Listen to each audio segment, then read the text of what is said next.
Bismillahirrahmanirrahim.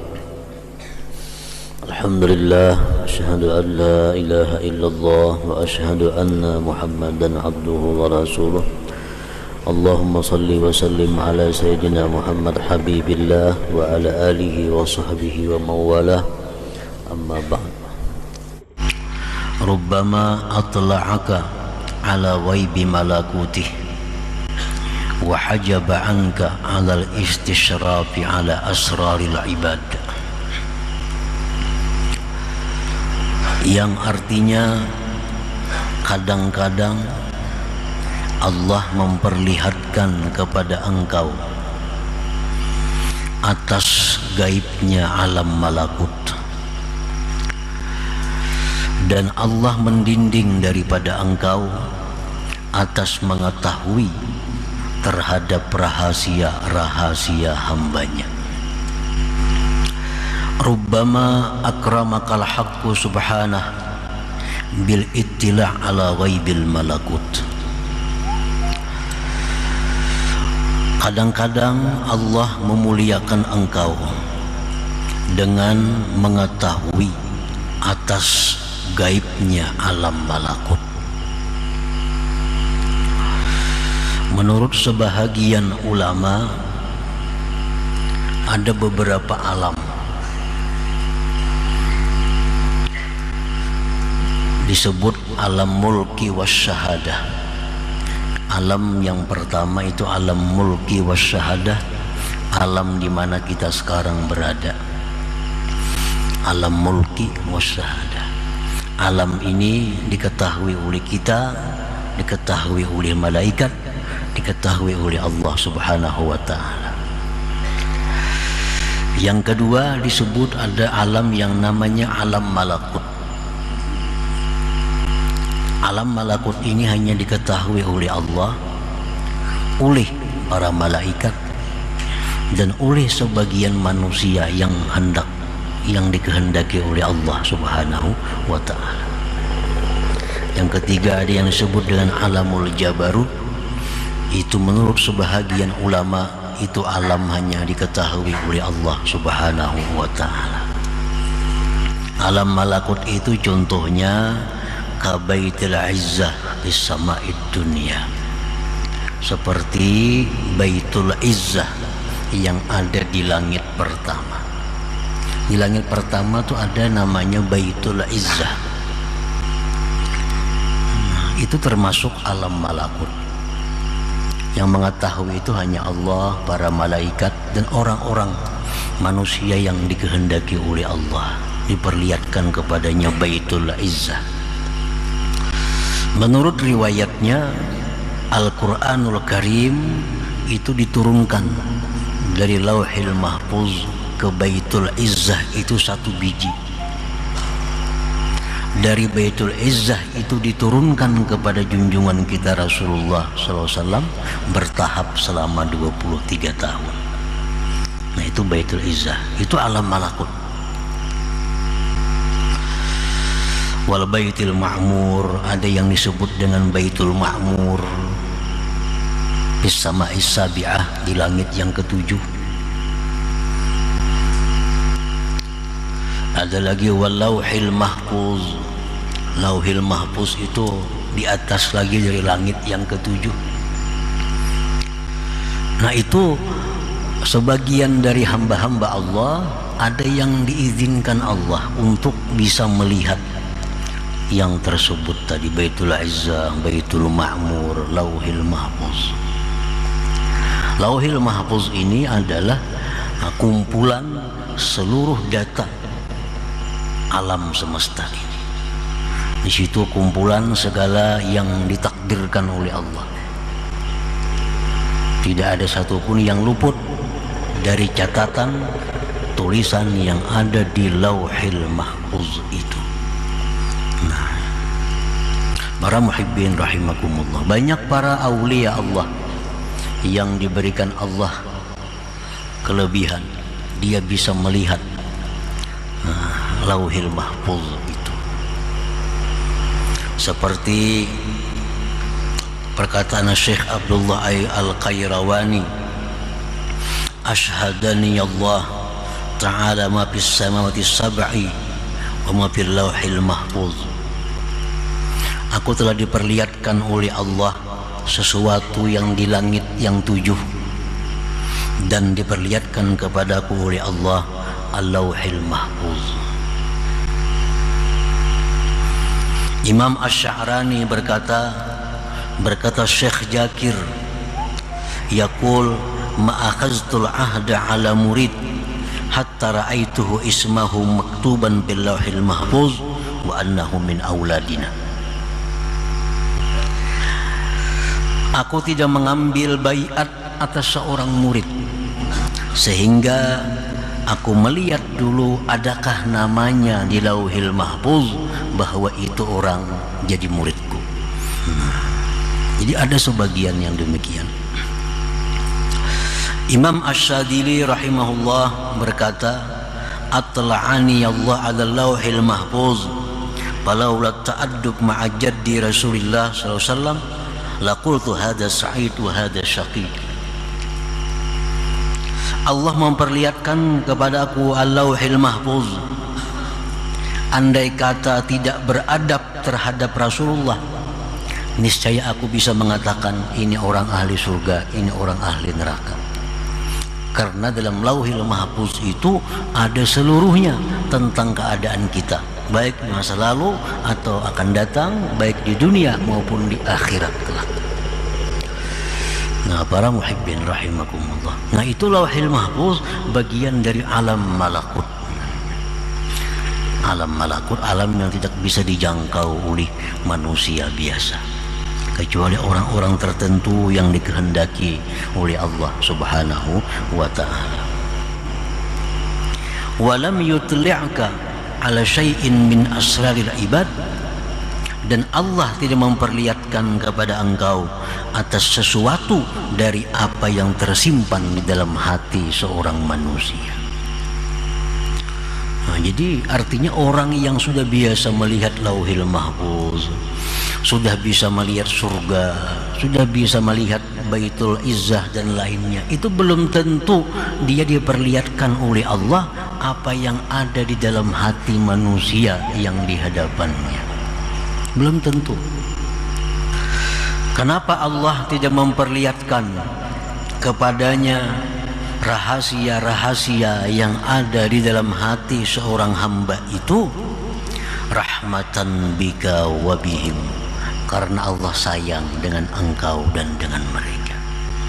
Karena Allah kasih kepadanya, Allah lindungi apa-apa rahasia yang ada di dalam hati seorang hamba tadi. Walaupun dia sudah bisa melihat lauhil mahfuz, tapi dia belum tentu bisa melihat, membaca apa yang ada di hati orang lain. Fa innaka rubbama ittala'ta ala ma'siyatin fi qalbih fabadarta bi mu'aqabati sahibiha wa adami rahmatih fataka'u fil fitnah.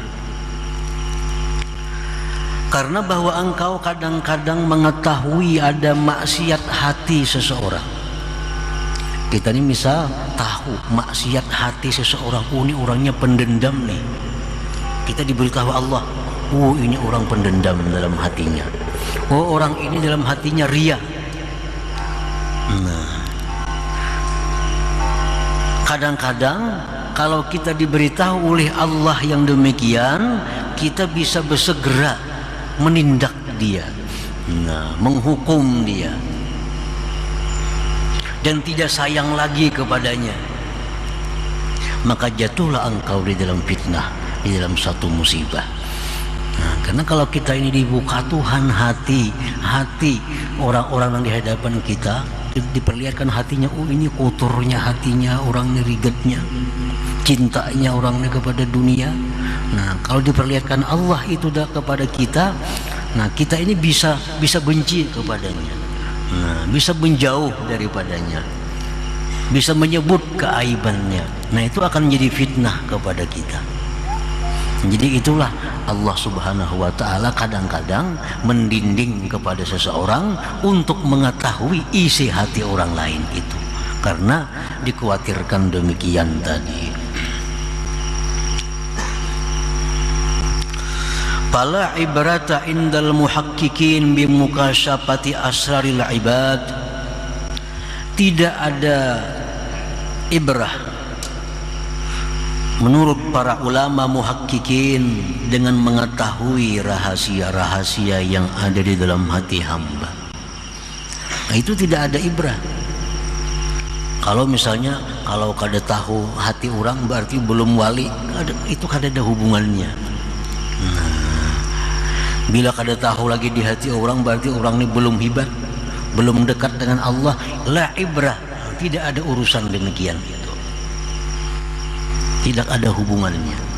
Banyak para aulia Allah yang ditipu orang. Berarti kada kasap juga sih dia itu.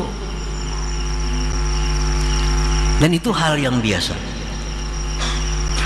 Rasulullah SAW sebagai contoh manusia, contoh Rasulullah ini datang kepada beliau sekelompok orang dari satu kabilah. Orang ini niat jahat, datang pura-pura masuk Islam lawan Nabi. Banyak serumbungan nih pura-pura masuk Islam, diislamakan oleh Nabi. Ringkas cerita, didiamakan oleh Nabi di suatu tempat di ujung Madinah, di tempat peternakan Nabi. Sekalinya sampai di sana membunuh penjaga ternak. Ternaknya pun dibawanya. Nabi dibungulinya. Nah, ini contoh bahwa yang demikian itu bisa terjadi kepada para aulia-aulia Allah Subhanahu wa ta'ala. Padahal Nabi itu kurang apa? Lauhil mahfuz, aras, kursi, semuaan sudah dijajaki oleh Rasulullah sallallahu alaihi wasallam. Li'annaha qad takunu liman la dinalah, karena yang demikian itu mengetahui isi hati seorang hamba itu bisa terjadi bagi orang yang tidak ada agama baginya. Kalkuhan seperti dukun, wasahir tukang sihir. Dukun itu bisa tahu isi hati kita. Jadi urusan mengetahui isi hati orang itu kada tertentu hanya dengan para wali-wali Allah. Artinya orang yang wali bisa kada tahu isi hati orang, tapi orang yang jahat bisa tahu isi hati orang.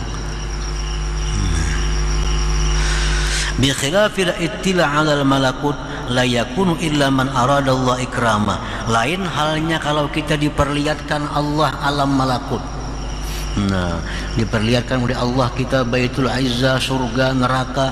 Nah, itu tidak akan terjadi kecuali orang yang Allah menghendaki untuk memuliakannya. Bubuhan dukun kada sampai ke sana, kada akan mungkin bisa diperlihatkan Allah alam-alam malakut yang seperti itu. Tapi kalau urusan menangguh isi hati orang, itu dukun bisa. Dan bahkan ada ilmunya. Kalau orang tuh macam ini, macam ini, macam ini. Nah, itu bisa terjadi. Jadi oleh para ulama muhaqqiqin, urusan mengetahui isi hati orang itu la ibrata, tidak bisa dijadikan pedoman untuk kewalian seseorang, untuk menyatakan kedekatannya kepada Allah Subhanahu wa ta'ala. Manittala'a ala asraril ibad wa lam yatakhallaq birrahmatil ilahiyyah kanat tila'uhu fitnatan alaih wa sababan li jarril wabal ilaih. Orang yang mengetahui rahasia-rahasia hamba Allah, mengetahui isi hati orang, dan orang tersebut belum berakhlak dengan akhlak ilahiyah, maka mengetahui yang demikian itu merupakan fitnah atasnya dan sebab untuk menarik kebinasaan atasnya. Orang yang mengetahui isi hati orang lain, orang yang diberi Allah kemampuan demikian, kalau orang ini belum cukup syaratnya, itu bisa menjadi bala kepada dirinya sendiri. Al-ittila ala asraril ibad qabla tamkin bil musyahadah katauhidil af'al wa takhalluqi bi akhlaqir rahman fitnatun azimah wa baliyatun wa musibah. Mengetahui rahasia-rahasia hamba Allah sebelum mantap dalam musyahadah, sebelum mantap dalam musyahadah, sebelum kuat musyahadahnya, seperti tauhid af'al contohnya belum kuat,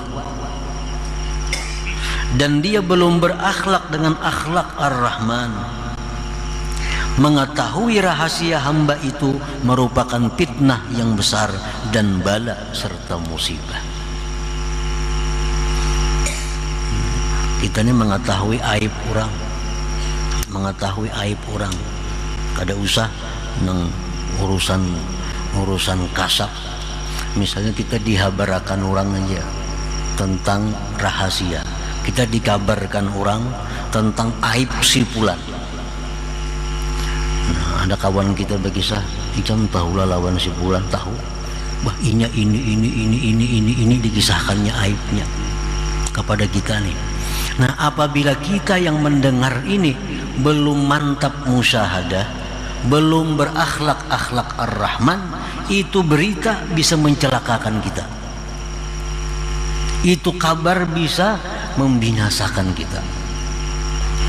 Nah, para muhibbin rahimakumullah, li'annahu qad ya'taqidu bidzalik al-maziyyata 'ala an-nas fayadkhuluhu al-kibru wal-'ujubu wa huma manba'ul ma'asi. Karena bahwasanya terkadang dia mengiktikadkan dengan demikian itu akan lebih atas manusia. Orang yang diberi Allah sesuatu yang dia bisa mengetahui rahasia orang. Nah, kalau orang ini belum mantap musyahadahnya, ini bisa menimbulkan satu, inya merasa hebat, inya merasa ada kelebihan daripada orang lain. Nah, itu bisa dimasuki oleh sifat sombong, bisa dimasuki oleh sifat ujub. Yang keduanya itu merupakan sumber dari segala macam maksiat yang ada di dalam hati. Ini orang bisa diuji oleh Allah. Nah, bisa diuji oleh Allah, diuji karenanya sudah beramal, sudah berwirid, sudah menuntut ilmu, disiplin. Dengan demikian diuji oleh Allah, diberi Allah sesuatu tentang mukasyafatu asraril ibad, diberi Allah dia pengetahuan mengetahui rahasia hamba Allah. Lalu dia ini merasa bahwa dirinya hebat, merasa dirinya hebat daripada orang lain.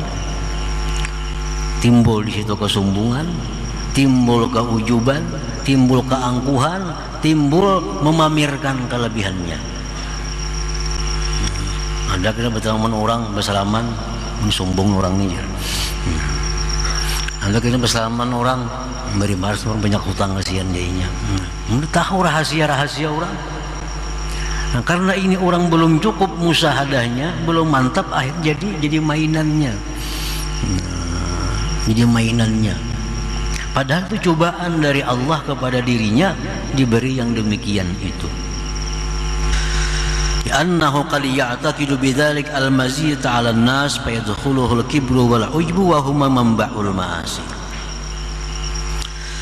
Wa annahu qad lam yatakhallaq bi akhlaqir rahman. Nah, bisa juga orang yang ini dia belum punya akhlak dengan akhlak Allah Ar-Rahman. Fala yarhamuhum, maka dia tidak sayang kepada mereka. Wala yasturuhum, tidak bisa menutupi aib mereka. Fayaqa'u fil maksiatillah, fi maksiatillah ta'ala, maka dia akhirnya jatuh dalam maksiat kepada Allah. Nah, jadi orang ini diberi Allah kelebihan tadi, tahu isi hati orang. Sekalinya kawan kuning kada baik lalu hatinya, sekalinya kawannya kada baik, padahal selama ini baik lawan kawan nih, bersayangan lawan kawan, saling bantu membantu, saling bertukar pikiran, saling macam-macam bertahun-tahun. Sekali diberi Allah kasab itu, tahu isi hati kawan, sekalinya kawan kuning orangnya penjahat nih, sekalinya orangnya pengkhianat, sekalinya orangnya itu ini, katanya tahu. Nah akhirnya dia benci kepada kawannya ini. Akhirnya dia memutuskan hubungan kepada kawannya ini. Karena apa? Karena dia mengetahui hal-hal seperti itu, dirinya belum bersifat dengan sifat Allah Subhanahu wa ta'ala. Nah para muhibbin rahimakumullah, pernah diceritakan Nabi Ibrahim alaihissalam sedang berada di rumah. Datang seorang fakir miskin tua pengemis. Wahai Ibrahim, aku lapar, aku hendak minta makan. Nabi Ibrahim, engkau beriman kada lawan Allah. Kok kada beriman lawan Allah? Jarnang tua tadi, kok kada beriman lawan Allah? Ujar Ibrahim, engkau kada beriman lawan Allah, engkau kada aku beri makan, engkau kada aku beri makanan. Tapi bila engkau beriman, engkau naik ke rumah pujamu.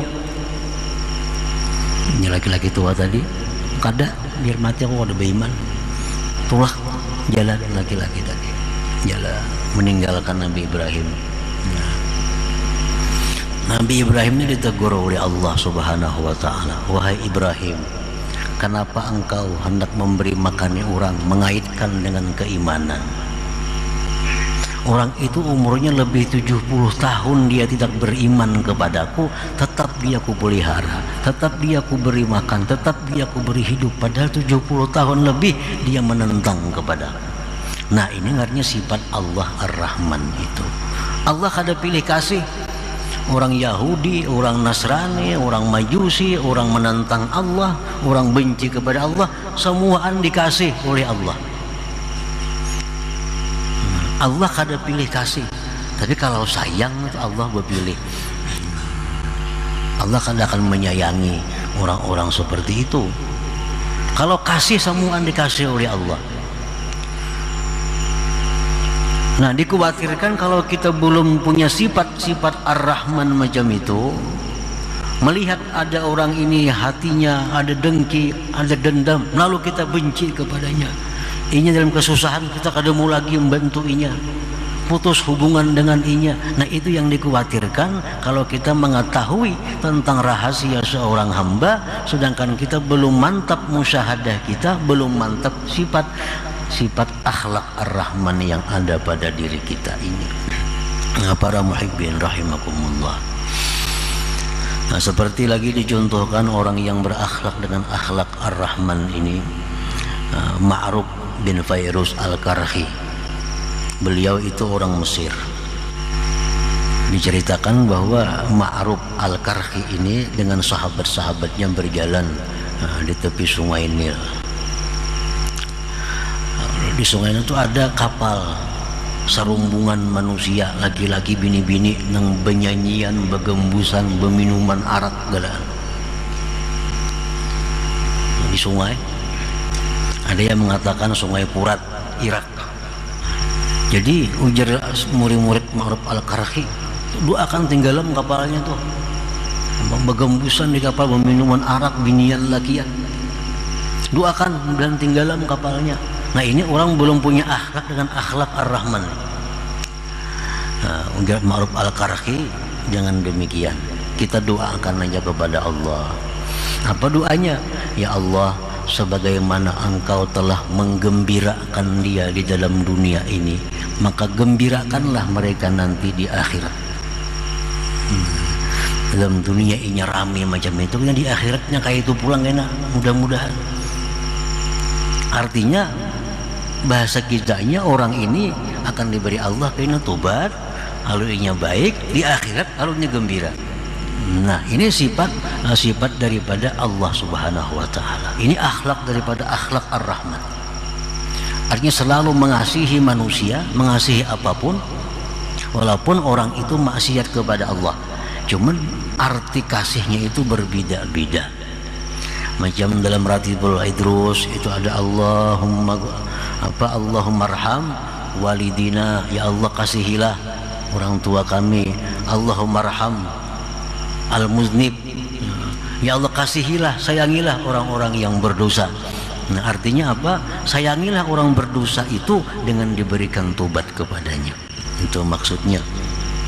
Nah, jadi apabila kita mengetahui isi hati seorang hamba, sedangkan kita belum mantap tauhidnya, sedangkan kita belum berakhlak dengan akhlak yang mulia, maka pengetahuan kita terhadap hati seorang hamba itu akan mendatangkan bala, musibah dan maksiat kepada kita sendiri.